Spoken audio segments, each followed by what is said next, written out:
এই বাইতুল মোকাররমের চত্বরে, যেখানে হলো অনেক ইতিহাসের সাক্ষী। তারেক রহমান ক্ষমতায় থাকবে না, তারেক রহমান ক্ষমতায় থাকবে না। পতন শুরু হয়ে গিয়েছে। এখন তারেক রহমান হলো পিস্তল তাক করবে।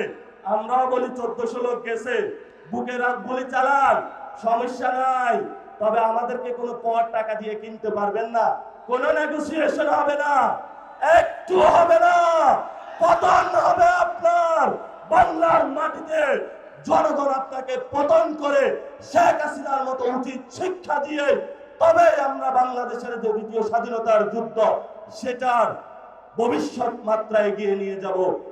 মাননীয় বিরোধী দলীয় নেতা থেকে শুরু করে অনেককেই দাওয়াত দেওয়া হয়েছিল জুলাই গণ অভ্যুত্থানের জাদুঘর উদ্বোধনে, কিন্তু ওনারা ইতিহাসের ঐতিহাসিক দায়িত্ববোধের জায়গা থেকে যেভাবে গত 2 বছর আগে 24-এ রাজপথে জনগণের সাথে ঐক্যবদ্ধভাবে ছিলেন, সরকারের এই লন্ডন চুক্তিতে যে উপস্থিত ছিল ইউনূস, ডক্টর ইউনূস এবং জনাব তারেক রহমান, সেই লন্ডন চুক্তির পার্ট না হয়ে আজকে জনগণের সাথে ঐক্যবদ্ধ হয়ে এখানে উপস্থিত হয়েছেন। এই জন্য আপনাকে ধন্যবাদ জানাচ্ছি। সাথে সাথে আপনি একটি ঐতিহাসিক সিদ্ধান্ত নিয়েছিলেন। সংসদে যখন বলা হয়েছিল বাংলাদেশে একটি সংস্কারের যাত্রা আমরা শুরু করব, কিন্তু সংসদে যখন একটা সংশোধন কমিটি হয়েছে, সেই কমিটিতে যুগের নব্য রাশেদিন মেনন যারা আছে তারা অংশগ্রহণ করেছিল, কিন্তু আপনি জাতির ঐতিহাসিক দায়িত্ববোধের জায়গা থেকে বিরোধী দল সেখানে অংশগ্রহণ করে নাই। এই জন্য আমরা জনতার পক্ষ থেকে আপনাকে ধন্যবাদ জানাচ্ছি। আমরা আজকে ছোট্ট কয়েকটি কথা বলবো। আমাদের ঐতিহাসিক 71-এর মুক্তিযুদ্ধের আগে যে ভোট হয়েছিল, সেখানে বাংলাদেশের মানুষ, বাংলার মানুষ যেই দিকে রায় দিয়েছিল, সেই রায় বাস্তবায়ন না করার কারণে মানুষ অস্ত্র হাতে তুলে নিয়েছিল।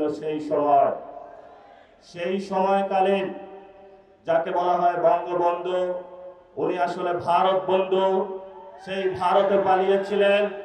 বাংলাদেশের মানুষ, মুক্তিকামী মানুষ বাংলাদেশ যখন স্বাধীন করেছিল, সেখান ভারত থেকে উকি দিয়ে বাংলাদেশে এসে বললেন, আমি বাংলাদেশ স্বাধীন করেছি। যে মুক্তিযুদ্ধের কথা ছিল সাম্য, মানবিক মর্যাদা এবং ন্যায় বিচার, সেই 3টি ধারাকে ব্যাহত করে বাংলাদেশে রক্ষী বাহিনী গঠন করে বাংলাদেশের মানুষের উপরে ভারতীয় শাসন ব্যবস্থার যে এক্সটেনশন সেটা তিনি সেই সময় করেছিলেন। তেমনি 24-এর গণ অভ্যুত্থানে যখন মানুষ হাসিনার ফেসিবাদীতে নির্যাতিত নিপীড়িত ছিল, আজাদির স্লোগান উচ্চারিত হচ্ছিল, সেই সময়কালীন বাংলাদেশের সকল মানুষ রাজপথে ঐক্যবদ্ধভাবে নেমে যখন বাংলার মানুষকে মুক্তি দিয়েছিল, সেই সময়কালীন লন্ডন থেকে একজন বাংলাদেশে এসে ছাত্রদল যুবদলের সন্ত্রাসী বাহিনীকে উস্কে দিয়ে বললেন, আমি হলাম বাংলাদেশের এই গণ অভ্যুত্থানের মাস্টার মাইন্ড।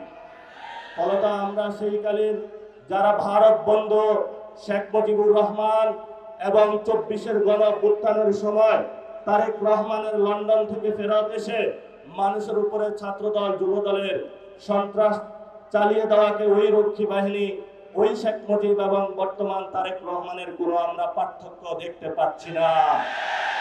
যদি আমরা পার্থক্য দেখতে না পাই, তাহলে আমাদের ভবিষ্যতের কাজ কি?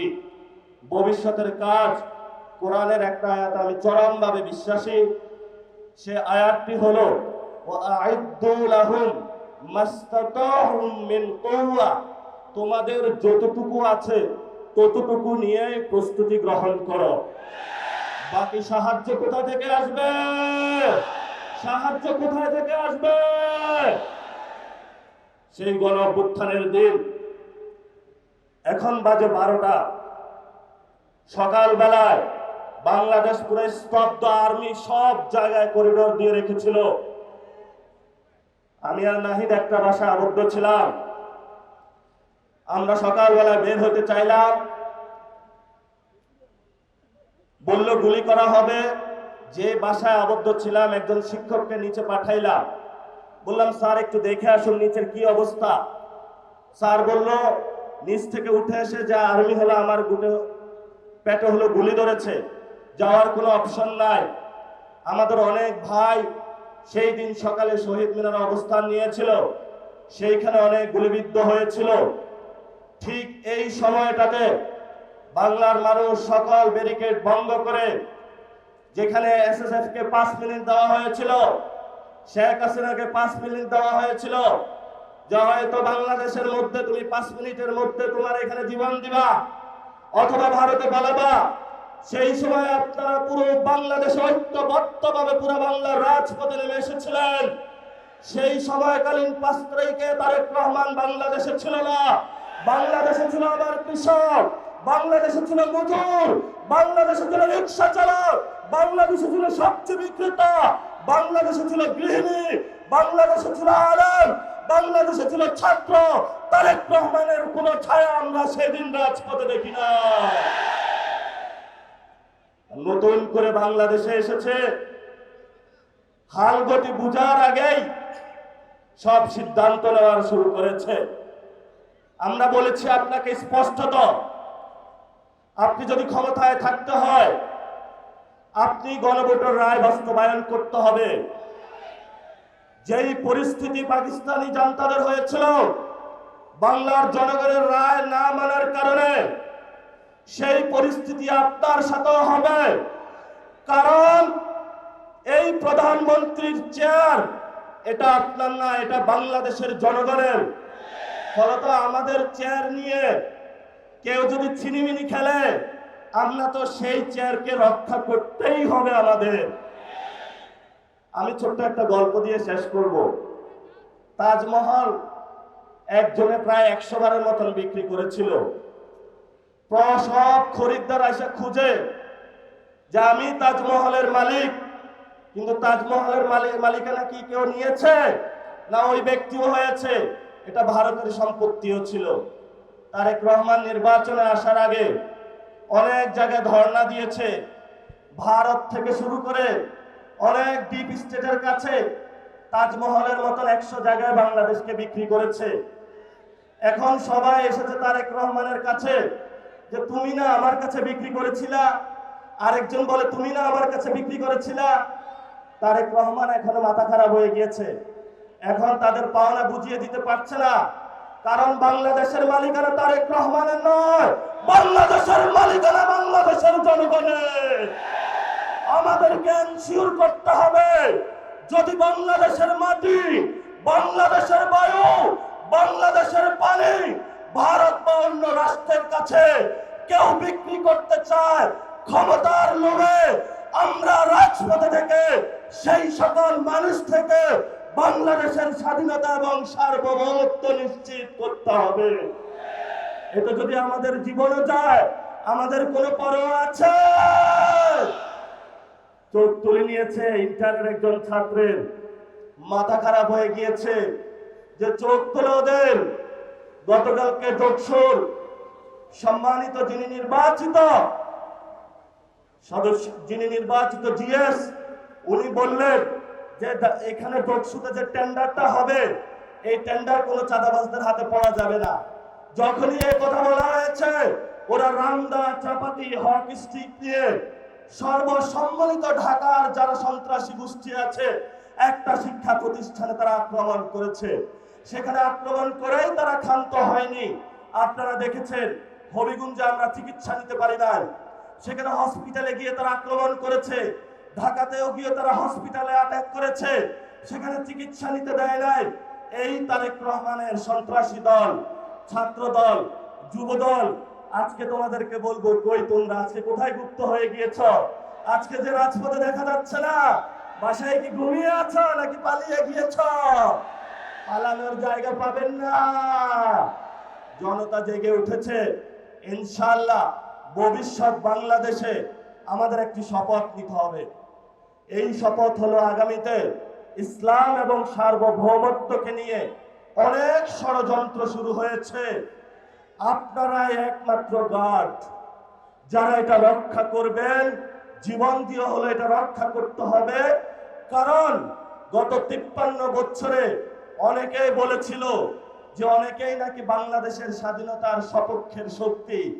আগামীতে আমরা দেখব কারা বাংলাদেশের পক্ষে, কারা বিপক্ষে, কারা লন্ডনী, কারা দিল্লি আর কারা ঢাকার অনুসারী, সেটা আগামী যুদ্ধে প্রমাণিত হবে। মুখে মুখে বললে প্রমাণ করা হবে না।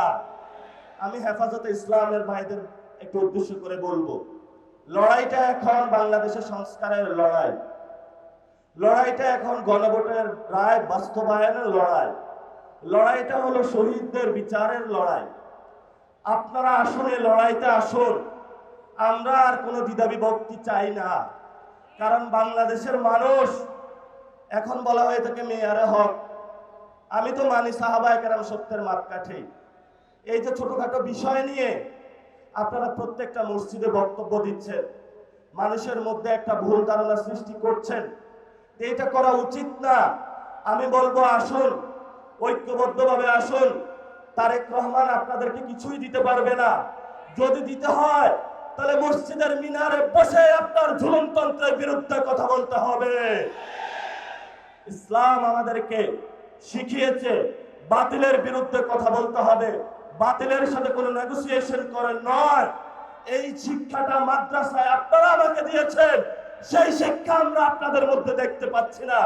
এই জন্য আপনাদের একজন সন্তান হিসাবে আপনাদের কাছে অনুরোধ করব, আমি হয়তো বেশি দূর কমি মাদ্রাসায় পড়াশোনা করতে পারি নাই, আসুন ঐক্যবদ্ধ হই।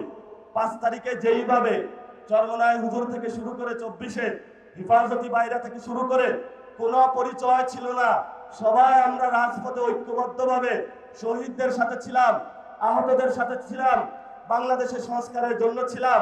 সেই জায়গাটা 2 বছরের পরে আজকেও আপনাদের কাছে আহ্বান রাখলাম, আপনারা আশা করি আসবেন।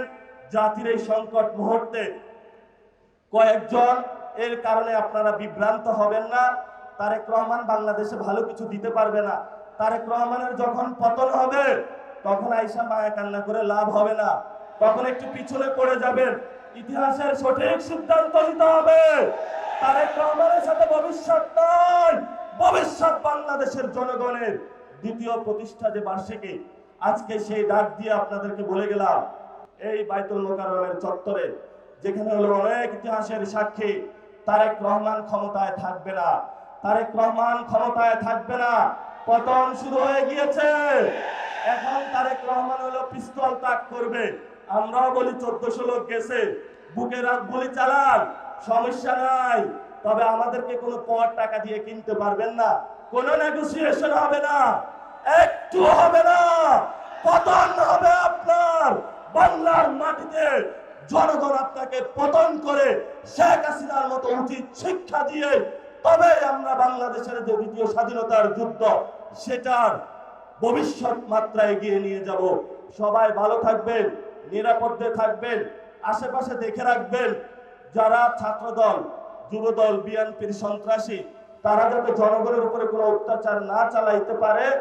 এবং কোথাও যদি বিদ্যুৎ, গ্যাস এগুলার সংকটে পড়ে, সবাই থালাবাটি, বাসন, কলস নিয়ে রাস্তায় নামবেন।